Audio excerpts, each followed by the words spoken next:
Picture a city scarred by war, towers reduced to husks, streets echoing with the ghosts of battles past. From the stadium to the prison walls, every corner has been fought for, bled for. This is not thick hill. This is where survival is earned and legends are made. Welcome to Verdansk, the fictional battleground in Call of Duty Modern Warfare. A battleground that became more than just a map. It became a legend. Today we are diving deep into the complete, twisted history of this war-torn city. From its Cold War origins to its explosive finale and its time-bending continuation. Trust me, you thought you knew Verdansk, but you have no idea what's coming.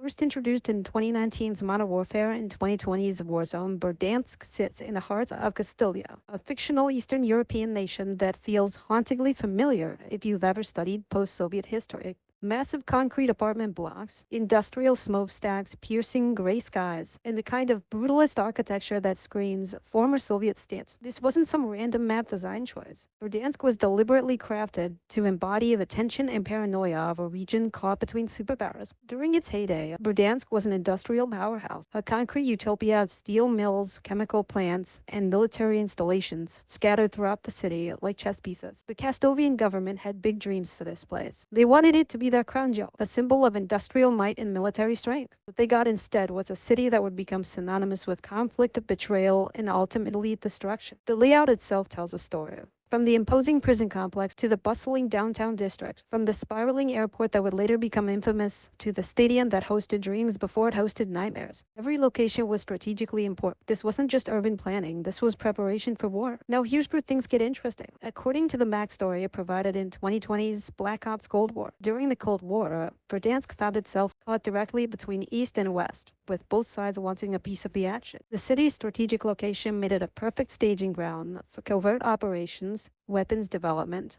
and the kind of shadowy dealings that define the era. The most crucial element of Verdansk's Cold War history lies beneath the surface. And deep underground were bunkers originally constructed by German forces during World War II. These weren't your average bomb shelters. We are talking about massive fortified complexes that are designed to stockpile weapons, ammunition, and even more dangerous materials. Working within these underground facilities, Zakhev develops Nilva 6 gas, a chemical weapon so devastating it could wipe out entire populations. But that wasn't all. The bunkers also housed nuclear weapons and intercontinental ballistic missiles, essentially enough firepower to reshape the global balance of power. The tension came to a head when Perseus, the extremist organization, set its sight on these weapons. Zakhev, despite his unquestionable morals, realized that Perseus getting their hands on this arsenal would spell disaster not just for the West, but for the entire world. So he made a desperate decision. He sealed off the bunkers, burying the weapons and the secrets they contain. Fast forward to the Modern Warfare timeline, and Verdansk has been rebuilt. The Soviet Union has fallen, Castovia has joined the international community, and the city has been transformed into a symbol of East-West cooperation, or so it seemed. This is where our story intersects with the events of Modern Warfare 2019. Two major military coalitions,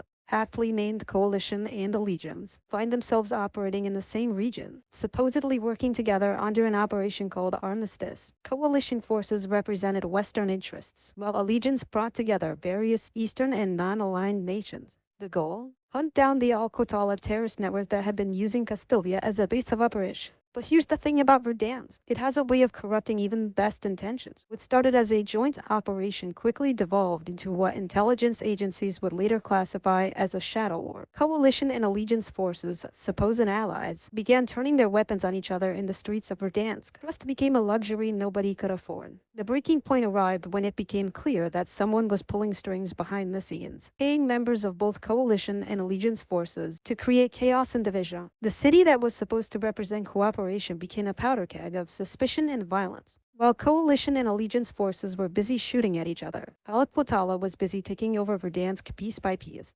Led by the ruthless Khalid al-Assad, this wasn't your typical terrorist organization. These were highly trained, well-funded operatives with a clear strategy and the patience to execute it. Al-Qatala's rise in Verdansk was methodical and devastating. They didn't just want to control territory, they wanted to control narrative.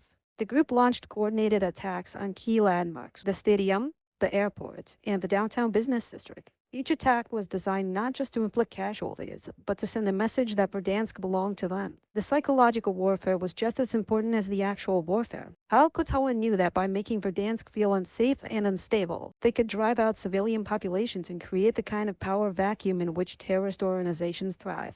Soon, entire districts were under their control, and the international community was forced to acknowledge the terrifying reality. Verdansk had become a failed state. The final straw came when intelligence agencies confirmed that Al-Qatala was using Verdansk as a hub for weapons smuggling, specifically weapons of mass destruction. This wasn't just about controlling a city anymore. This was about preventing a global catastrophe. In 2020's Warzone Season 5, when traditional military operations proved insufficient, the powers that be made a controversial decision. They hired Shadow Company, a private military contractor with a reputation for getting results regardless of the methods involved. Initially, Shadow Company seemed like the perfect solution. They had the resources, the training, and the flexibility that regular military forces lacked. They moved into Verdansk with one clear objective: eliminate the Al-Qatala threat by any means necessary. Power has a way of corrupting, and Verdansk has a way of bringing out the worst in people. Shadow Company's mission gradually shifted from supporting coalition forces to pursuing their own agenda. The reversal was swift and brutal. Shadow Company turned their weapons on their former allies, seizing control of key military installations throughout Verdansk. What had started as a rescue mission became an occupation. The city that couldn't catch a break was now dealing with yet another faction vying for control. And this one had intimate knowledge of coalition tactics and weaknesses. By this point, Verdansk had seen enough conflict to level most cities twice over. But the worst was yet to come. Intelligence reports began surfacing about biological weapons being developed within the city's limits. The threat was so severe that in 2021's Warzone Season 2, the international community made an unprecedented decision. Verdansk would be placed under complete quarantine. This wasn't just closing the borders. Verdansk would become a massive containment zone where nothing would go in or out without explicit authorization. The quarantine brought an eerie calm to the city. This was the calm before the storm. During this period, significant changes began happening across Verdansk. The stadium, which had been bombed and damaged during the initial Al-Qatala attacks, was reopened. Underground missile silos, dormant since the Cold War, began showing signs of activity. It was as if the city itself was preparing for something catastrophic. The quarantine also revealed just how deep the conspiracy went. Someone with access to the highest levels of military and intelligence operations was orchestrating events in Verdansk. The question wasn't just who was behind it all, but what their endgame truly was.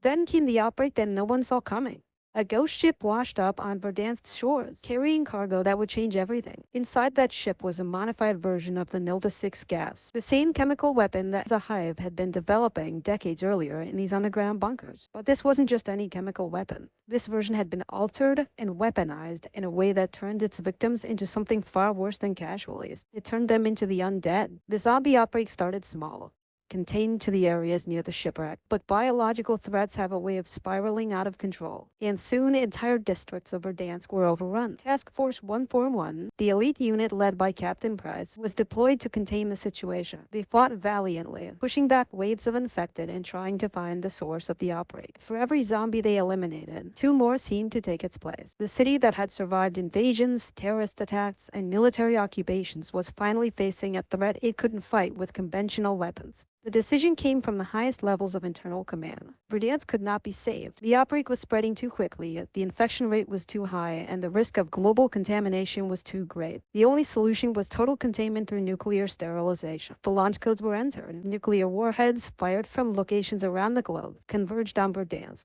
In a matter of minutes, the city that had endured decades of conflict was reduced to radioactive ash. Here's the thing about legends. They do not die easily. Even as the poison dust settled over what would remain of Verdansk, the story was far from over. The nuclear strike didn't just destroy a city, it created a temporal anomaly that somehow connected the present to the past, as depicted in Warzone's Verdansk 84 story arc. When the smoke cleared, soldiers found themselves in Verdansk in 1984, where the bunkers were still sealed and where the Cold War was still raging. It was as if the nuclear blast had torn a hole in time itself, giving everyone a chance to witness Verdansk in its deadly prime, to walk the same streets where the foundations of future conflicts were being laid. It was a brilliant narrative device that showed how the sins of the past inevitably shaped the tragedies of the future. Verdansk was never just a map. From its Cold War origins to its nuclear end, this fictional city told a story about how power corrupts, and how sometimes the only way to stop an existential threat is to destroy everything you're trying to protect.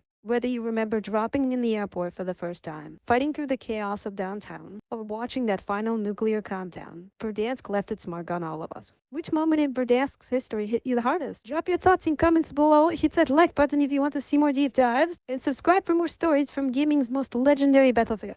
Until next time, keep fighting the good fight.